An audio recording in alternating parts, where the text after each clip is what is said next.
Hello guys, welcome to ஜிகேனுடைய. நம்ம இன்றைக்கி இந்த வீடியோவில் எதை பற்றி பார்க்க போகிறோம்னா, கோல்டுபர்க் விசஸ் குந்தர் இந்த பற்றி நம்ம கொஞ்சம் டீட்டெயிலாக பார்க்க போகிறோம்.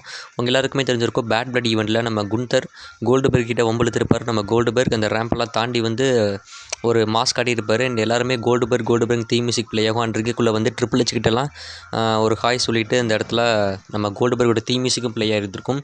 அண்ட் அதிலிருந்தே நம்ம எல்லா ஃபேன்ஸுமே கோல்டுபர்க் திரும்பி வரப்போகிறாரா, மீண்டும் குந்தர் எடுத்து ஒரு மேட்ச் இருக்கான்ற மாதிரி கேட்க ஆரம்பிச்சிட்டாங்க. அண்ட் நம்ம ட்ரிபிள் ஹெச் கிட்டேயுமே இந்த ப்ரெஸ் கான்ஃபரன்ஸில் கேட்டிருப்பாங்க. அதுக்கு நம்ம ட்ரிபிள் ஹெச் கோல்டுபர்க் விஷயத்தில் எதுவுமே முடியாதுன்னு சொல்ல முடியாதுங்க, நெவர் சே நெவர் அப்படின்ற மாதிரி சொல்லியிருப்பார் கோல்டுபர்க் விஷயத்தை பொறுத்தளவுக்கு. ஸோ இதுலேருந்தே ஒரு க்ளீனாக ஒரு அடித்தளம் மாதிரி போட்டிருக்காங்க, கோல்டுபர்க் விசஸ் குந்தர் நடக்கலாம்ன்ற மாதிரி. அண்ட் இந்த வாரம் ராவில் நம்ம குந்தர் சாமிஸை எதிர்த்து ஒரு டைட்டில் டிஃபென்ஸ் சக்ஸஸ்ஃபுல்லாக பண்ணியிருப்பார். அண்ட் அதனால் க்ரௌன் ஜுவலில் கோடி ரோட்ஸ் விசஸ் குந்தர் இந்த ஒரு போட்டி தான் நடக்க போகுது.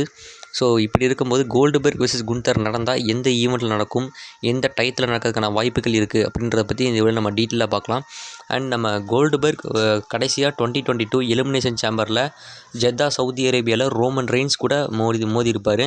அண்ட் அந்த மேட்ச்சுக்கு முன்னத்த நாளே வந்து ஒரு ட்விட்டரில் ஒரு அஃபிஷியலாக வந்து அனௌன்ஸ் பண்ணியிருப்பார், நான் வந்து ரோமன் ரெயின்ஸ் கூட இந்த மேட்ச் தான் கடைசி மேட்ச், அதுக்கப்புறம் ரிட்டையர் ஆக போன்ற மாதிரி அவரே சொல்லியிருப்பார். அண்ட் அதே மாதிரி அந்த மேட்ச்சில் சப்மிஷன் மூலிமா தோற்று போயிருப்பார். அண்ட் அதுக்கப்புறம் அவர் எங்கேயுமே வரல. ரூமர்ஸ்லாம் வந்து 2022 crown ஜுவலில் Goldberg versus Roman rematch நடக்க போகுதுன்ற மாதிரி சொன்னாங்க. பட் ஆனால் அதுவுமே பழிக்காமல் நம்ம லோகன் பால் தான் வந்து மேட்ச் ஆடியிருப்பார். ஸோ அதுக்கப்புறமா தான் குந்தரோட ரைஸே ஆரம்பிச்சிச்சுன்னு சொல்லலாம். குந்தர் இன்டர்கான்டினென்டல் சாம்பியன் ட்ரெயினாக இருந்தார். அண்ட் அதுக்கப்புறம் சாமிசன் கிட்ட தோற்று போனார். அகெயின் டேமியன் பிரிஷ் எடுத்து இப்போ வேர்ல்டு ஹெவி சாம்பியன் ஆகி ரேண்டேட்னு எதிர்த்து ஒரு டிஃபென்ஸுமே பண்ணியிருக்காரு. அண்ட் இந்த வாரம் ராவில் சாமி ஜெயின் எதிர்த்து சக்ஸஸ்ஃபுல்லாக டிஃபெண்டும் பண்ணிட்டார். அண்ட் நெக்ஸ்ட்டாக இப்போ பேட் பிளட்டில் இதுக்கு முன்னாடி தான் சாமி ஜெயின் டிஃபெண்ட் பண்ணுறதுக்கு முன்னாடி தான் பேட் பிளட்டில் வம்பிழுத்திருப்பார் கோல்டுபர்க் கிட்ட. அண்ட் இப்போவே ஏகப்பட்ட ஃபேன்ஸ் எக்ஸ்பெக்ட் பண்ணியிருப்பீங்க, கோல்டுபர்க் விசஸ் குந்தர் வெரி சூனாக நடக்கிறதுக்கான வாய்ப்புகள் அதிகமாக இருக்கின்றத. அண்ட் நடந்தால் இது கன்ஃபார்ம் க்ரௌன் ஜுவலில் கோடி விசஸ் குந்தர் நடக்க போகுது. மோஸ்ட் பாசிபிளி நம்ம குந்தர் ஜெயிக்கிறதுக்கான வாய்ப்புகள் தான் இருக்குது. குந்தர் க்ளீனாக வின் பண்ணுற மாதிரி காட்டாமல் நம்ம பிளட் லைன் மெம்பர்ஸ்லாம் இன்ட்ரப்ட் பண்ணி அது மூலிமா நம்ம கோடி தோக்கிற மாதிரி காட்டுறதுக்கான வாய்ப்புகள் ரொம்பவே அதிகமாக இருக்குது. அதுக்கப்புறம் சர்வைவர் சீரீஸில் குந்தர் வர்றதே டவுட்டு. அண்ட் அதுக்கப்புறம் சாட்டர்டே நைட் மெயின் ஈவெண்ட் அது எந்த மாதிரி நடத்த போகிறாங்கன்னு சொல்லி தெரியல. ராயல் ரம்பிளில் என்ன பண்ண போகிறாங்கன்னு சுத்தமாக ஐடியாவே கிடையாது. பட் மேபி ராயல் ரம்பிளில் நம்ம ஜான்சினாவை கூட்டிகிட்டு வந்து குந்தரை, ஏன்னா ஜான்சினா ஃபேர்வெல் டூர் அப்படின்ற மாதிரி சொல்லியிருக்காருன்றதுனால ஜான்சினாவை கூட்டிகிட்டு வந்து அவரோட 17th வேர்ல்டு டைட்டிலாக குந்தர் எடுத்து ஜெயிக்கிற மாதிரி கூட காட்டலாம்.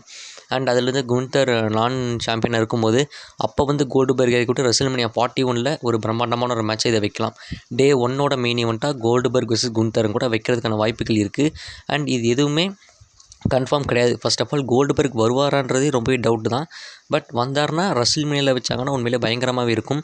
அண்ட் அப்போ ஜான்சினாவை அது ரெஸ்ல்மேனியாவுக்கு முன்னாடியே 17th வேர்ல்டு டைட்டில் கொடுத்துட்டாங்கன்னா அப்போது ரெஸ்ல்மேனியா என்ன பண்ணுவாங்க அப்படின்னு கேட்டிங்கன்னா, மேபி ஜான்சினா ராயல் ரம்பில் வின் பண்ணிவிட்டு அதுக்கப்புறம் குந்தர் எதிர்த்து வேர்ல்டு ஹெவி சாம்பியன்ஷிப்பை வின் பண்ணிவிட்டு அண்ட் இன்டர்கான்டினென்டல் சாம்பியன் பண்ணி கிராண்ட் ஸ்லாம் சாம்பியன் ஆகிற மாதிரி கூட ரெஸ்ல்மேனியாவை கொண்டு போகலாம்.